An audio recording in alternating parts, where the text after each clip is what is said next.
எல்லாருக்கும் வணக்கம். விஜி கிரியேஷனில் இன்றைக்கி சூப்பரான மஷ்ரூம் பெப்பர் ஃப்ரை தான் நம்ம செய்ய போகிறோம். சிக்கன் டேஸ்ட்டை விட செம்ம டேஸ்ட்டாக இருக்கும். செய்கிறது ரொம்ப ஈஸி, பார்க்குறதுக்கு அசால்ட்டாக செஞ்சிடலாம். நம்ம வாங்க எப்படி செய்கிறதுன்னு பார்க்கலாம். ஃபஸ்ட்டு ஒரு கடாய் வச்சுக்கலாம். ஒரு 2 ஸ்பூன் ஆயில் விட்டுக்கோங்க. நான் கடுகு எதுவும் சேர்க்கலை, சோம்பு மட்டும் 1 ஸ்பூன் சேர்த்துக்கோங்க. சோம்பு நல்லா பொரிஞ்சு வரட்டும். ரொம்ப சிம்பிளாக இருக்கும், ஆனால் நல்ல ரிச் டேஸ்ட்டில் சூப்பராக இருக்கும். ஒரு பெரிய ஆனியனை நல்லா குட்டியாக நறுக்கி போட்டுக்கோங்க. வெங்காயம் நல்லா வதங்கி வரட்டும்.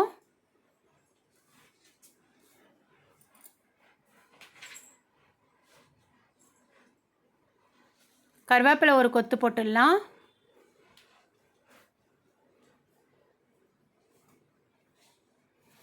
வெங்காயம் நல்லா வதங்கி வந்துருச்சு பாருங்கள்.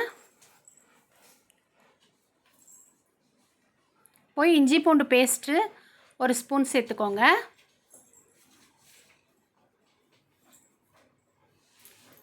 சிகப்பு மிளகாய் தூள் 1 ஸ்பூன், மஞ்சத்தூள் 2 சிட்டிகை, குழம்பு மிளகாய் தூள் 1/2 ஸ்பூன் போட்டுக்கோங்க. குவான்டிட்டிக்கு தகுந்தாப்பில் கூட குறைச்சி போட்டுக்கோங்க. இப்போ கடைசியாக இதுக்கு தேவையான உப்பு, கல் உப்பு போட்டிருக்கேன். இப்போ இது நல்ல மசாலாலாம் நல்ல எண்ணெயிலேயே வறுத்தெடுக்கலாம். ஸ்லோவில் வச்சுக்கோங்க, இந்த ஸ்டெப் செய்யும்போது கரிஞ்சிடக்கூடாது மசாலா. நம்ம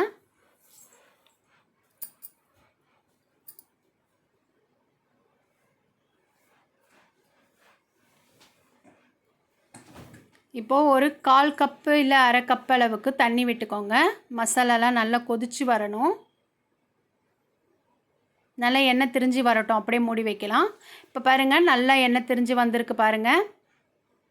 நல்லா கலக்கி விட்டுட்டு இப்போ நம்ம எடுத்து வச்ச மஷ்ரூமை இதில் சேர்த்துருங்க. மஷ்ரூமை ரொம்ப சின்னதாகவும் இல்லாமல் ரொம்ப பெருசாகவும் இல்லாமல் பெரிய மஷ்ரூமாக இருந்தால் 3ஆக போட்டுக்கோங்க. அதுதான் சரியாக காரமும் பிடிக்கும், சாப்பிடவும் நல்லா கடிப்படும், டேஸ்ட்டாகவும் இருக்கும். இப்போ பாருங்கள், நல்லா சூப்பராக ரெடியாகி வந்துருச்சு மஷ்ரூம் ஃப்ரை. நமக்கு கிரேவியாக வேணும்னு நினைக்கிறவங்க இந்த ஸ்டெப்போடு ஸ்டாப் பண்ணிக்கலாம். ஆனால் நம்ம பெப்பர் ஃப்ரை பண்ண போகிறோம், டீப் ஃப்ரை பண்ண போகிறோம், அதனால் இன்னும் கொஞ்சம் நேரம் இருக்கட்டும். நமக்கு கிரேவியாக வேணும், சாதத்துக்கு போட்டுக்கணுன்னா இந்த ஸ்டெப்போடு ஸ்டாப் பண்ணிக்கலாம். இப்போ பாருங்கள், நல்லா தண்ணி ஃபுல்லாக சுண்டிடுச்சு, நல்லா எண்ணெய் திரிஞ்சு வந்திருக்கு. இப்போ நல்லா கிளறு கொடுத்துருங்க. இப்போ நான் 1 ஸ்பூன் அளவுக்கு மிளகுத்தூள் சேர்த்துருக்கேன்.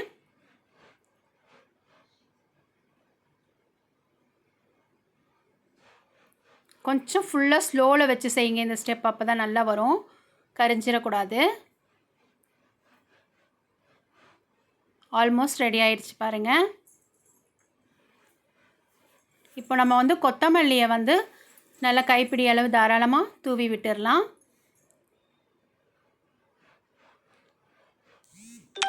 அவ்வளோதான், சூப்பரான பெப்பர் ஃப்ரை ரெடி ஆயிடுச்சு. மஷ்ரூம் பெப்பர் ஃப்ரை ரெடி ஆயிடுச்சு பாருங்கள். இதோடு நிப்பாட்டிக்கலாம். இன்னும் கொஞ்சம் டைம் வேணும்னாலும் நம்ம செஞ்சுக்கலாம். இப்போ பாருங்கள், பார்க்கவே எவ்வளோ சூப்பராக இருக்குது, சாப்பிடவும் அட்டகாசமாக இருக்கும். ஆனால் நம்ம ரொம்ப சிம்பிளாக நம்ம சில பொருட்களை வச்சு சூப்பராக செஞ்சிட்டோம். சாப்பிட்டு பார்த்திங்கன்னா தெரியும், சிக்கனே தோற்றுரும், அந்த அளவுக்கு டேஸ்ட்டாக இருக்கும். மஷ்ரூம் உடம்புக்கு ரொம்ப நல்லது. இந்த மாதிரி செஞ்சு கொடுத்தீங்கன்னா சின்னவங்கலேருந்து பெரியவங்க வரைக்கும் எல்லோரும் விரும்பி சாப்பிடுவாங்க. ஹோட்டலுக்கு போய் சாப்பிட்றத விட நம்ம வீட்டிலையே சூப்பரான டேஸ்ட்டில் செம்மையாக நம்ம மஷ்ரூம் ஃப்ரை செஞ்சிட்டோம். இதை எல்லோரும் ஒரு முறை ட்ரை பண்ணி பாருங்கள். தேங்க்யூ.